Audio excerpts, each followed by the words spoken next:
Bill 60 just passed by the provincial legislation of Ontario. Landlords are happy, a lot of tenants are angry. For some people this is good, and for some people this could be their biggest nightmare, which we're gonna get into at the end of this video. And I'm seeing a lot of things online that simply aren't true. So we're gonna break everything down about what we actually know and what we see about Bill 60 on this video today. So let's first dive into the eviction notices for personal use. What we know with the N12 evictions for personal use is that right now, a landlord gives a tenant 60 days notice after their tenancy. If they're on a fixed term lease, the landlord cannot give this N12 or evict a tenant for personal use. You're still protected by your fixed term lease. Now, if the lease is about to expire within 60 days or it goes month to month, then a landlord can issue an eviction notice for personal use or for a buyer's personal use,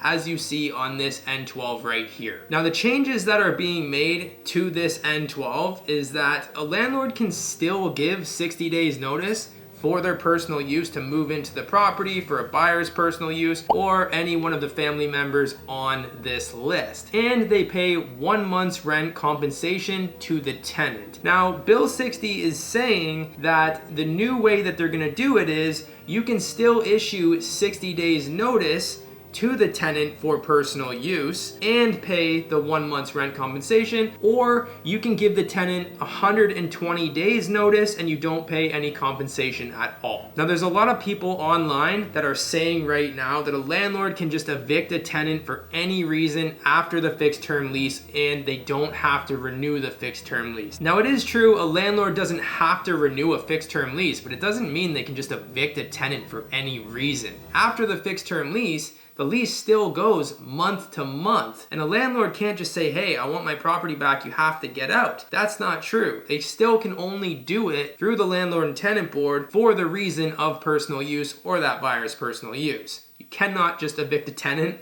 for any reason. Now let's talk about non-payment of rent. This is the big one that everybody is talking about. Now on the N4 right now, if a tenant does not pay rent, a landlord can serve the tenant an N4 notice of eviction to get their property back or have the tenant pay the rent that they owe. Now, this is a notice that after you serve the tenant, you can file it to the landlord and tenant board after 14 days. Now what Bill 60 is saying, the new way will be that they can file it to the landlord and tenant board after 7 days, which is reducing it by a 7-day period. Now, this one is where a lot of tenants are getting upset and freaking out. But here's the truth. The landlord and tenant board still has about a 4 to 5 month delay for hearings. And I've seen this happen many times. We've had a paralegal file a notice to a tenant for us for non-payment of rent, and we get a hearing within 3 to 5 months.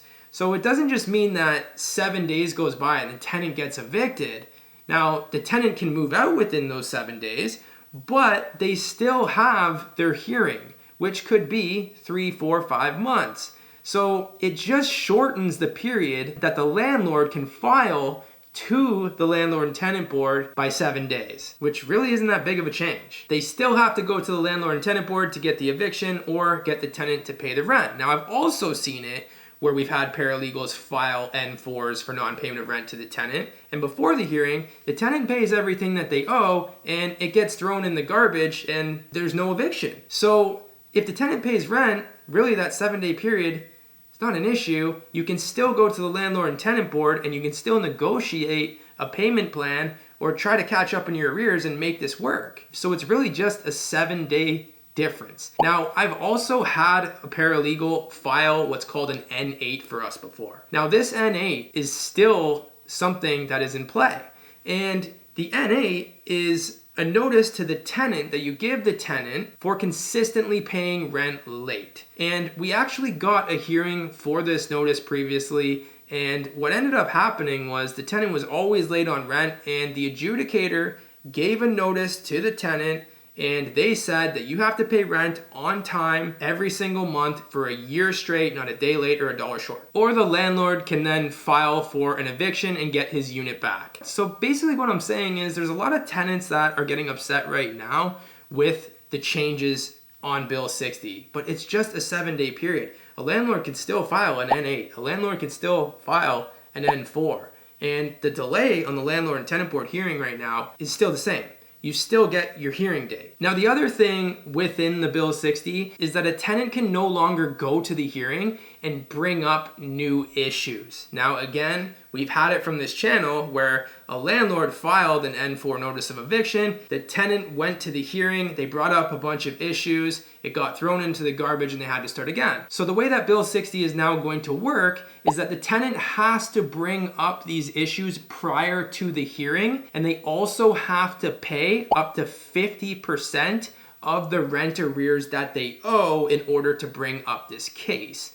So the landlord and tenant board is basically saying you have to pay some of your arrears and then you can bring up this issue, and you need to give notice previously. And their hopes by doing this is so that there's less of these issues coming up at the landlord and tenant board, which means there'll be less hearings, things will move quicker. Now, the next one in Bill 60 that I want to talk about is the faster appeals. If an adjudicator gives a decision on a hearing, tenants were previously able to file an appeal on that decision to request another hearing date, and they were doing that within a 30-day period.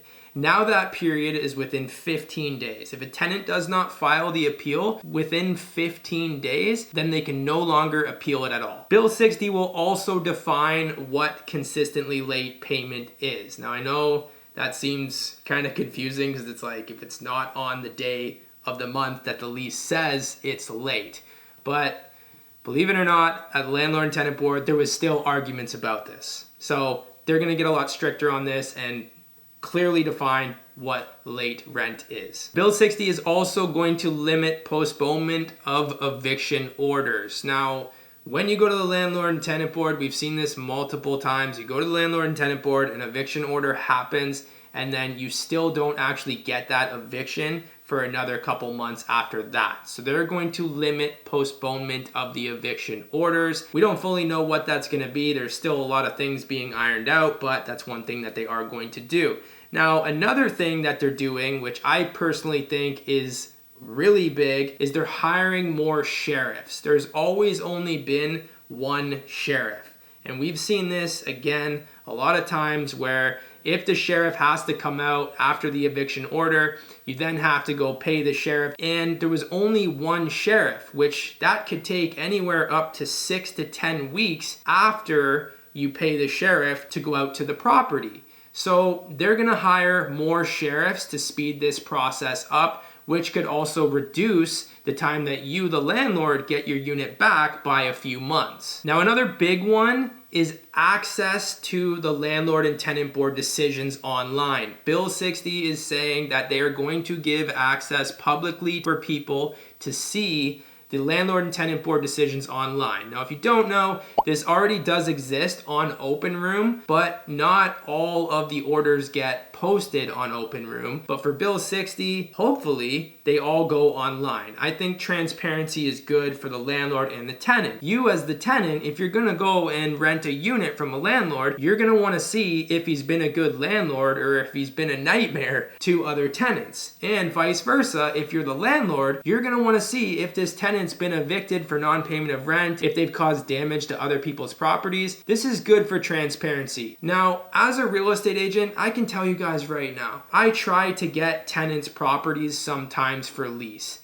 and it has been an absolute nightmare out there. It's hard to get the applications approved. Landlords ask for so much information, so much documentation, and it makes it more difficult because of the issues with the landlord and tenant board. The 4 or 5 month delays, the people that are not paying rent, they move into properties and it takes 8 months to even a year for an eviction to happen if the tenant doesn't pay rent or damages the property. So landlords are very guarded and they ask for a lot more info. So to create fairness amongst both sides, I think is huge, and it's actually going to help tenants find more properties for lease and not have to go through such a crazy application process because landlords will be willing to take more risk. Now, on the tenant side as well, let's throw out some of the myths that I'm seeing online. Landlords can't just end a lease for no reason. They still have to do it within the landlord and tenant board guidelines.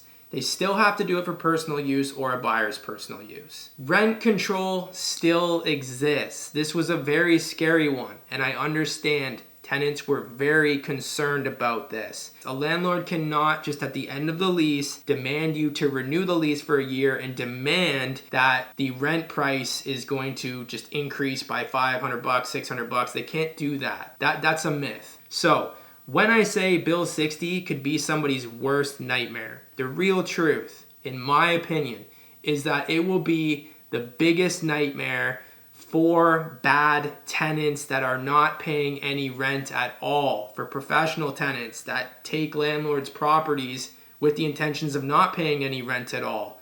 Believe it or not, this does happen.